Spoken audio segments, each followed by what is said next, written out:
Welcome to the Saturday Night Show. Anyway, here's what I want to talk about.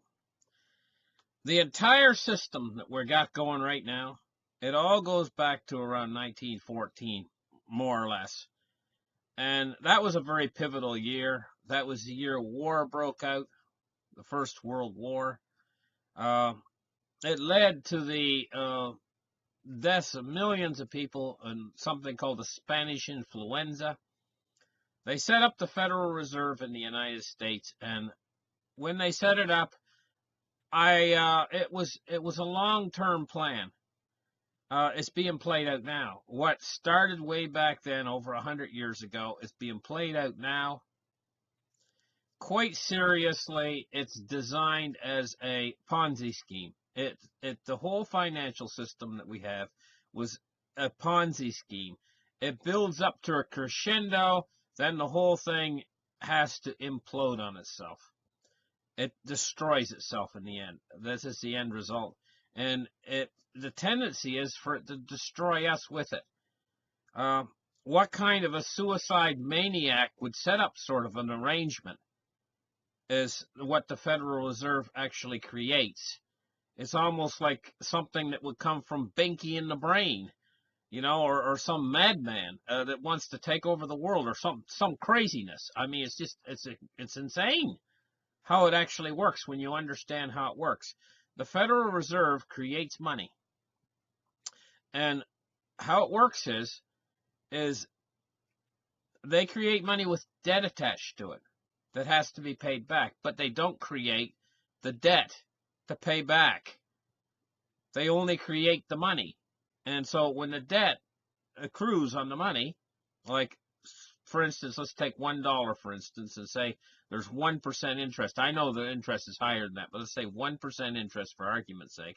In 1 year, you'd owe $1.01. Well, they created the dollar, but they didn't create the penny to pay back on the debt when the debt needs to be paid back. So what they have to do is keep borrowing more and more and more.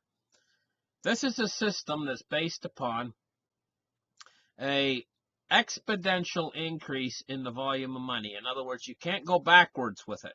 You can only move in one direction, and that's to continue forward and borrowing more money into existence. Because if you try to go backwards with this system, the way it's designed, the whole system implodes upon itself. It's got a flaw right in the very design of the system. And so it has to rely upon exponential growth. This is what the system, this is the way it's designed to function. It's designed on exponential growth. What happened was, from 1914, they had one little shaky period in the 1930s after the 1929 stock market crash, which was a contraction. The system contracted, so they had a little shaky period, and they had a little period of deflation.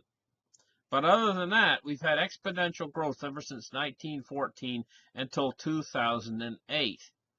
In 2008, what we experienced was a contraction, because you cannot have, on a finite planet, our planet is limited in scope, it's limited in industry, you cannot have growth forever.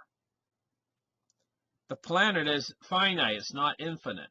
There's not, you finally come to the end of the last jungle when you've knocked down the last of the rainforest. You've went in and you've explored the last area where you can put in a silver mine or an oil mine or an oil rig, and you finally explored every last inch and cranny of this planet. You've grown exponentially until you hit a spot where finally everything, including industry, including everything, contracts. And this is what happened in 2008. We hit the first global contraction. So what happened? Well, the government stepped in and they continued to expand.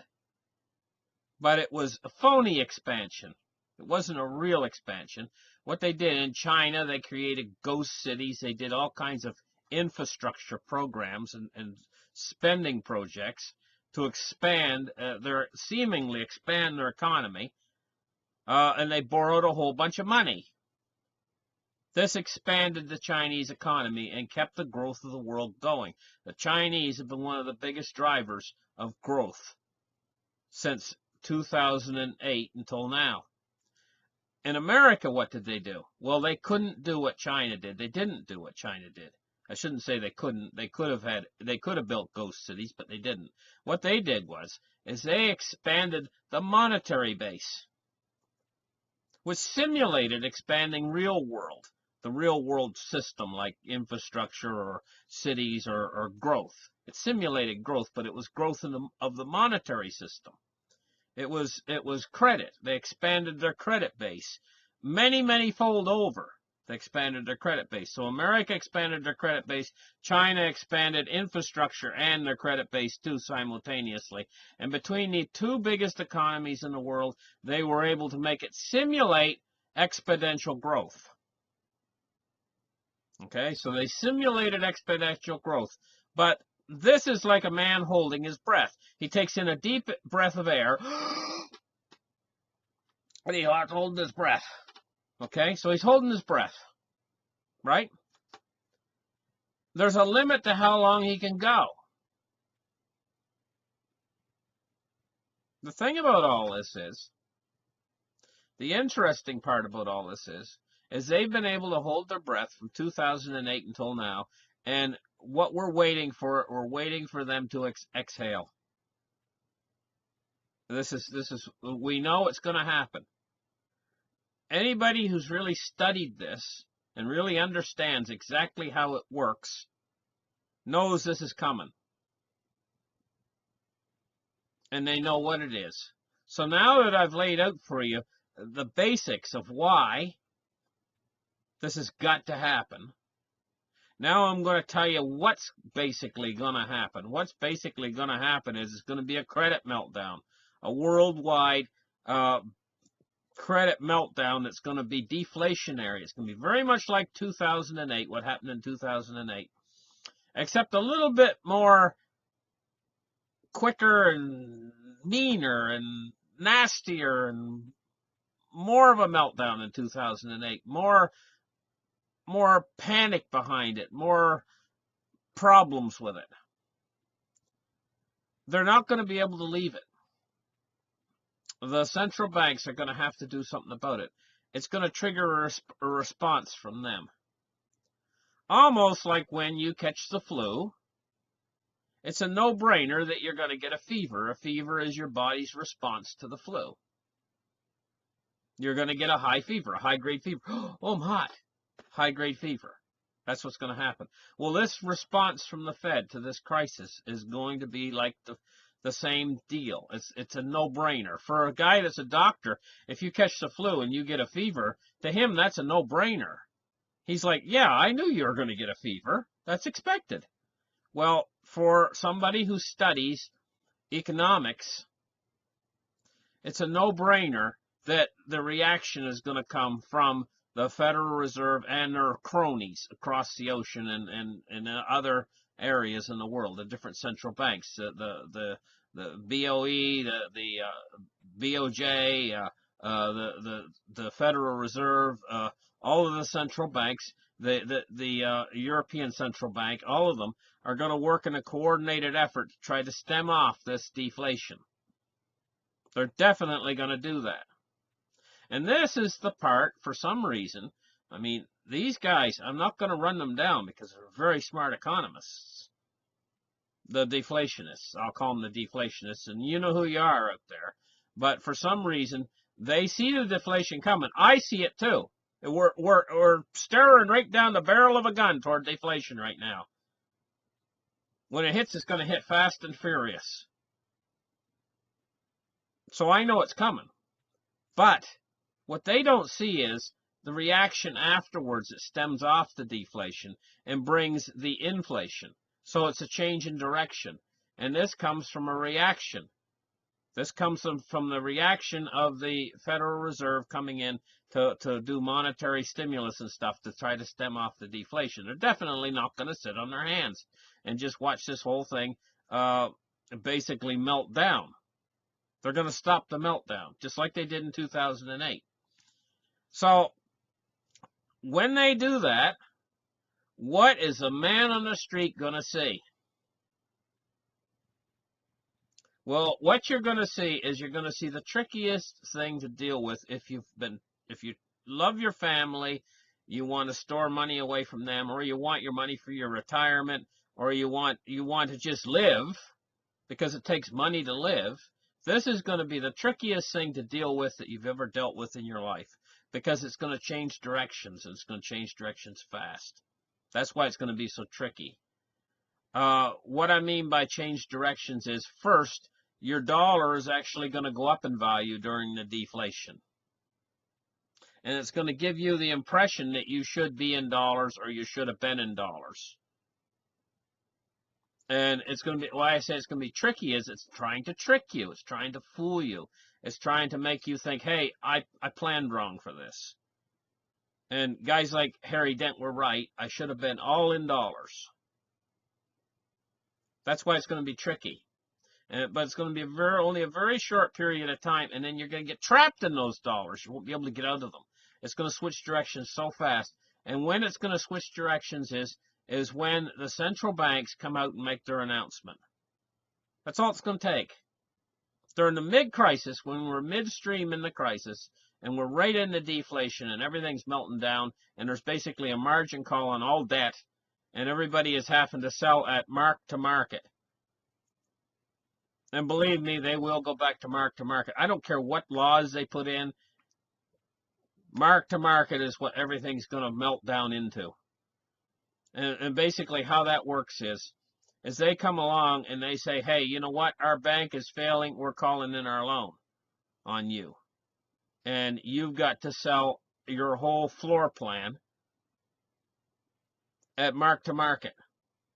Find a buyer or whatever. We're calling you in. And they can actually do that. And you've got to liquidate. And there's no buyers. This is going to be a worldwide crisis and a panic. The rich, this is all part of the game, and this is why they're doing it. They're feeding their banker buddies. The Fed's feeding their banker buddies. They're going to be able to go out. They've stored up all this money in this liquidity trap that the Fed's given them over the years. It's been sitting there. It's not been moving. This is why the velocity of money's been so low, is because of the money is all in the liquidity trap. This is the time that they're going to reinvest that money, and they're going to buy at pennies on the dollar. They're going to be the buyers, and you're going to be the losers. This is an effort to destroy the middle class outright. And then when this thing switches around the other way, all the middle class people are going to try to get into dollars and panic into dollars, and then this thing's going to switch the other way on them. They're going to be stuck in their dollars. And then it's going to go in the opposite direction, and they're going to try to get out of dollars. It'll be too late. They'll be trapped in them. This is a big, enormous trap to get the middle class people. So now what happens to you if you don't play this thing right?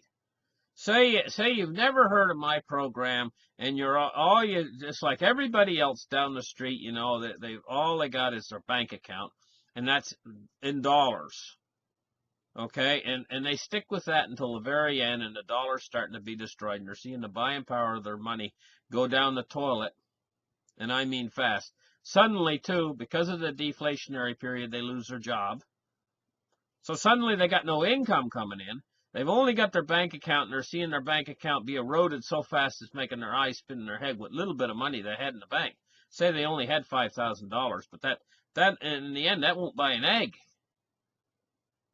So what are they supposed to do? Well, I'll tell you what's going to happen to them. Mass amounts of people are going to end up being homeless. In the United States, what we're going to go through in this situation is going to be something that looks something similar to Venezuela. And we're going to see people, massive amounts of people that once had their bellies full of food every night are going to be going hungry. Grocery stores, there's going to be shortages, and grocery stores are not going to be like they are now. They'll still have food in them, but it's going to be like Venezuela, where you go into the grocery store and they don't have, because of deliveries, the companies have went under. They don't get deliveries of everything that they need for the grocery store. Like now, spaghetti sauce. You go to the spaghetti aisle and you look at the spaghetti sauce and you got like 15 different brands to choose from. So you can take your choice of which brand. When this thing hits, it's going to be more like they'll be lucky if they have one brand. And you'll go and say, have you got any spaghetti sauce? And he'll say, well, they're all out. I'm afraid you're going to have to wait until next Tuesday. And you say, well, what brands you got coming in? He says, what? What do you mean, what brands? We got one brand coming in. There's only one company left that's in spaghetti sauce business or whatever. This is the way it's going to be. So it's going to be like the grocery stores were in Venezuela, where they have like massive amount of one product. So you don't get any choices. You have to buy, like today they've got orange juice. They got a whole one aisle of orange juice. So you either buy orange juice or you don't have any fruit juice. And so you load up as many orange juices they'll let you have, and then they say, put a limit on it. They say, well, you're only allowed 2. You know, this sort of a thing, where you have to take what they give you rather than having choices. And even in that case, you've still got to have the money to pay for it with, to exchange for it, or to barter with it. And you got to realize that an awful lot of the banks are probably going to go down with this, especially the smaller banks. The credit unions and stuff like that. They're going to let them go. The bigger banks, the too big to fail banks, are going to get rescued. They're going to get bailouts. Not bail-ins. They're not going to do the bail-in business. They're not going to steal your money. They won't do it. They won't dare. And your money is probably safest. If you really want to keep your money, it's probably safest to have it in the bigger banks, because they're the ones that's going to get bailed out during this crisis. And they're the ones that's going to come on back online the quickest. So when some of the banks go down, you're going to find that an awful lot of people, their credit cards are not going to work. Your debit card's not going to work. Nothing's going to work in this crisis, and the stores for a good period of time are probably only going to want cash. There's going to be an awful lot of places you're going to go, and they're going to say, hey, you know what? We're not taking credit today. Sorry. You go to the restaurant. You want something at McDonald's. You pull through the drive-thru. You get all the way up to the thing. You've ordered your food. They got your food waiting there, and they're not going to hand you that little thing that they always hand you out the window, you know, with the wire coiled to it, little box about this big, and you slide your card in it and push the numbers on it. Sorry, we not do that today. We only take cash today. So you're going to be scrounging around on the floor of your car or in the glove compartment of your car trying to find change. And you're going to have to say, well, I can only order the McMuffin today because I haven't got money for my full menu. I'm just going to have just the McMuffin. And you're scrounging around just to find $1.89 or whatever it is just to buy your McMuffin. This is the kind of world we're heading into when this crisis hits. And this is why I'm saying you need $5 bills. They're going to be really good to have when the crisis hits. When there's a big long line up to the ATM machine, and you finally get there to use your card, and you find out that they've only put a certain amount of money in the ATM and they're not going to deliver anymore until the next day, and then everybody has to go home with nothing. And then they limit how much you can get.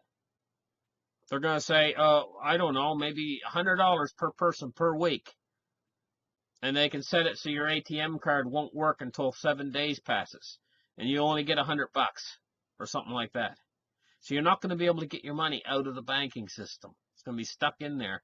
And what they're going to do is they're going to keep your money stuck in there until the hyperinflation is got considerably good. Like it's in other words, you've lost 50% or 75% of the value of your money, and the hyperinflation's on. And then they're going to say, hey, okay, you can come back in and get your money now. We're opening up the tellers, we're opening up the bank, and you can come back in and you can take out as much as you want. But by that time, the hyperinflation will have progressed maybe months into the hyperinflation. You might have not been able to get your money for quite a long time, the full amount of your money, because of what's called capital controls. This is what this is called. It's called capital controls. And they're going to put capital controls in place. And so they will give you your money in the end after it's almost worthless, and nobody's going to take it. You can't buy silver with it anymore because silver has just disappeared. You can't buy gold with it anymore. It's just disappeared, and the price is going up exponentially on silver, gold, and the cryptocurrencies at that particular point in time. So this is going to be a rough world to live in.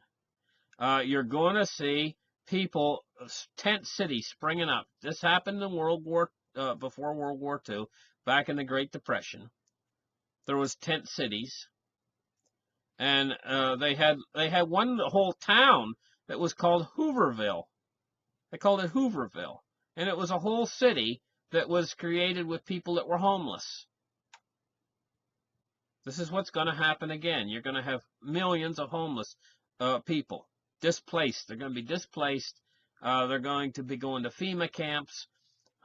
There's going to be how law and orders, I believe, is going to be maintained through this crisis is military.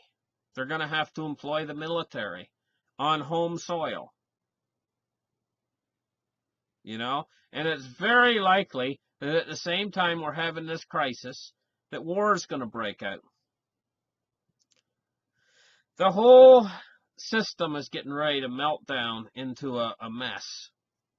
And it's all going to be triggered when the stock market goes down.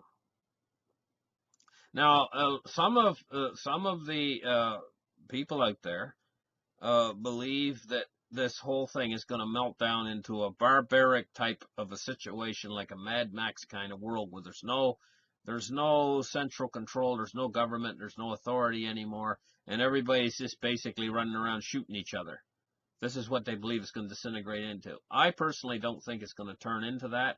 I think it's going to be more like the Great Depression, where they do maintain law and order, but they have to in some places, because where it really gets bad, they have to actually bring out martial law, what's called martial law, and they have to impose law and order by bringing in the National Guard and things like that. But they do maintain law and order. And so law and order, I believe, is going to be maintained through the situation, but it could be rough. There could be actually, in some places, there could be like curfews. It's going to be rough. It's not going to be, you're not going to slide through this thing real easy. But what you're going to find is we're going to make a change in the entire monetary system. This is going to be the end of fiat currencies. Fiat currencies are basically going to become worthless all over the world. And we're going to make a transfer over into a new monetary system. A monetary system that's based on three things: cryptocurrencies, gold, and silver. That's what our money is going to be. And it's all going to make this transfer over. And this is going to be an enormous change. But it's because of this, the way they've set this system up as a Ponzi scheme. We're reaching the end of the Ponzi now. And the whole thing's getting ready to melt down into, and we're getting ready to have to be forced into making this change. This is what's going to be the driver for cryptocurrency when this thing hits. And it's also going to be the driver for gold and silver. And gold and silver is going to become massively valuable. It's only going to take a small amount for it to make you rich, and the same thing with cryptocurrencies. But it's not going to be pleasant getting rich this way, because you're going to see changes in the world that are not nice. Human life is going to become, like right now, human life has a great value to it. And of course, we're always going to value human life. But when this crisis actually comes, this crisis is going to make human life, it's going to cheapen human life. It's going to, you're going to see so much, there's going to be so much people that cannot be helped. So many people become homeless and displaced that it's beyond the resources of the people that's going to try to pitch in to help. It's beyond them. Like, they're set up to take care of a few people. When hordes of people come, when you get whole cities of tent people, then what's going to happen is human life is going to start to be worth less and less. And as these new types of currency become worth more and more, like gold, silver, cryptocurrency, human life in comparison to these new currencies is going to be worth less and less. So basically what I'm saying is what's a life worth now? Is a life right now worth 1/10 of an ounce of silver? Well, silver's value right now is very cheap. 1/10 of an ounce of silver is only like a couple bucks right now. It's nothing, you know? But this is going to make a change in the value of these things like gold and silver and also cryptocurrencies.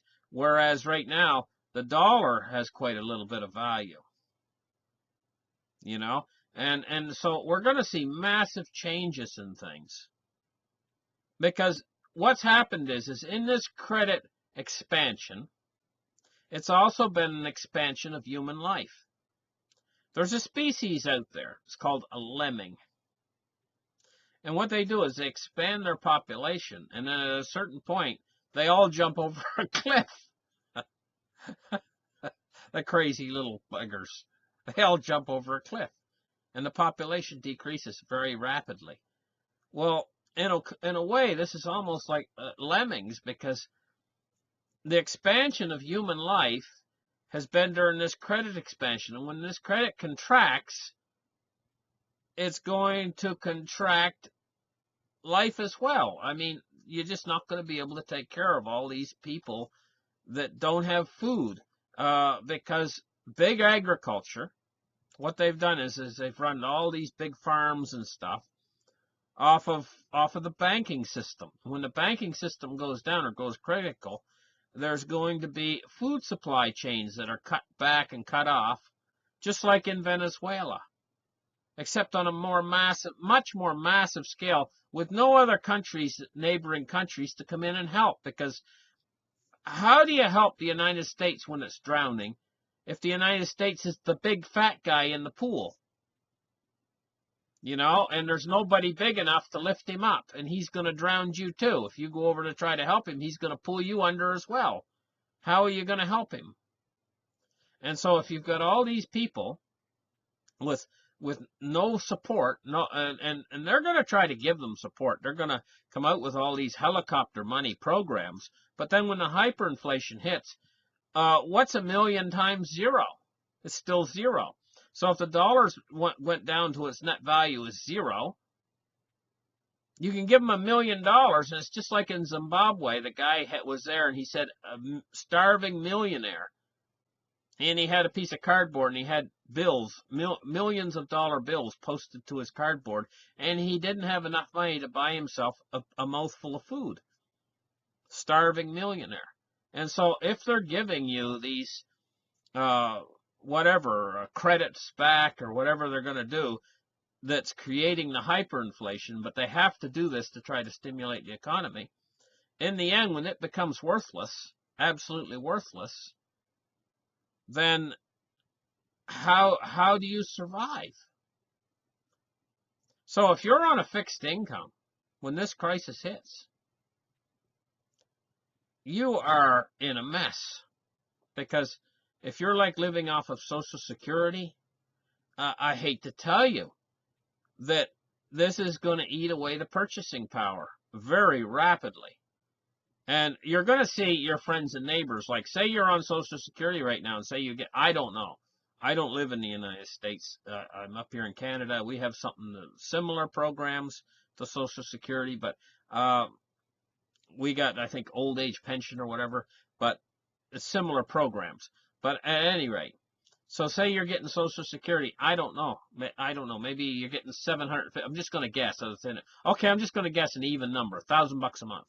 Say you're getting $1,000 a month right now. Right now, you're getting by on $1,000 a month.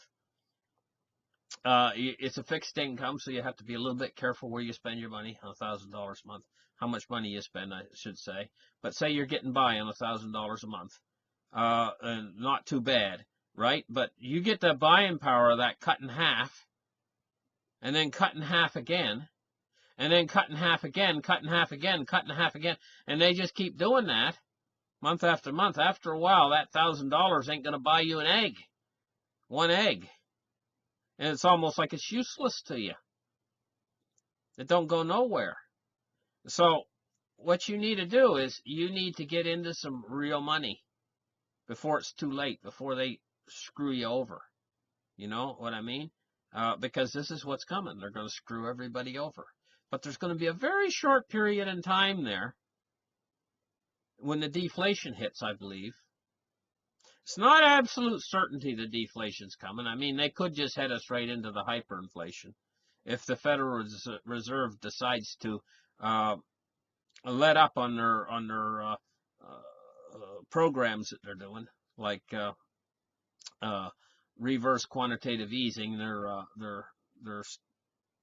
These certain programs that they're doing, if they were to ease up on them and not raise interest rates but lower interest rates back down again, they could avert the stock market crash and the coming deflation.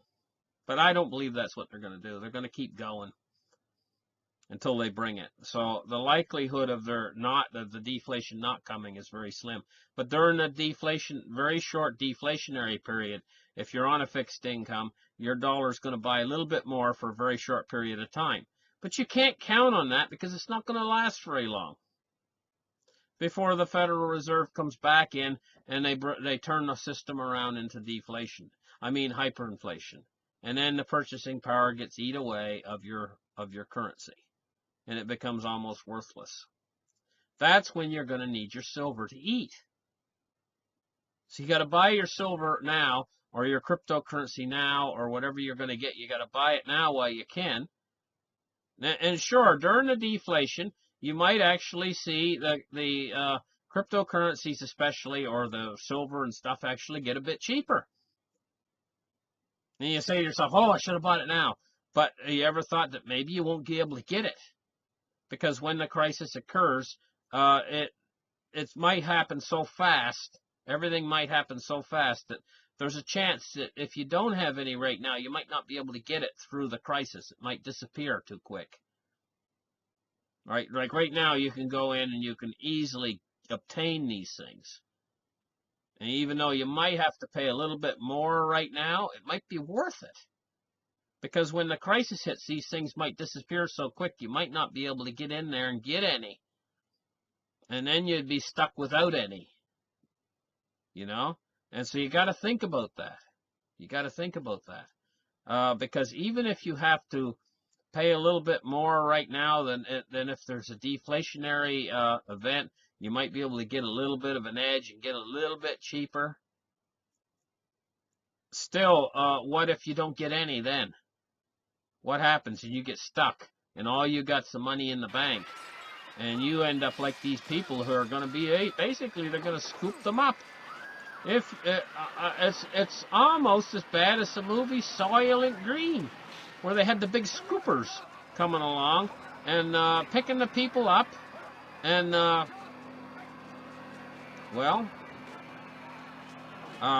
let's see, it's 33:15. I'm going to see if I can insert a little video clip of Soylent Green. Have I got it?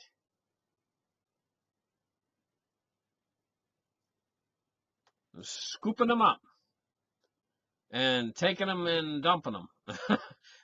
That's what happens if human life becomes worth less and less and less. Some of these movies were like almost prophetic for our future because of what they're doing with the credit expansion and then contraction of the credit. Anyway, listen. Thank you guys for listening on this Saturday night. Hope you guys are having a nice weekend. Get out there and have fun at the beach or whatever. We're starting to get some nice weather now. Warm weather, even up here in the north. You know, it was 14 degrees here today, which is about 50 degrees Fahrenheit, which is not bad compared to what we've been through. We've been through a rough spring. Cold snow right up until like a week ago. You know, anyway, thank you guys for listening. Bye-bye for now.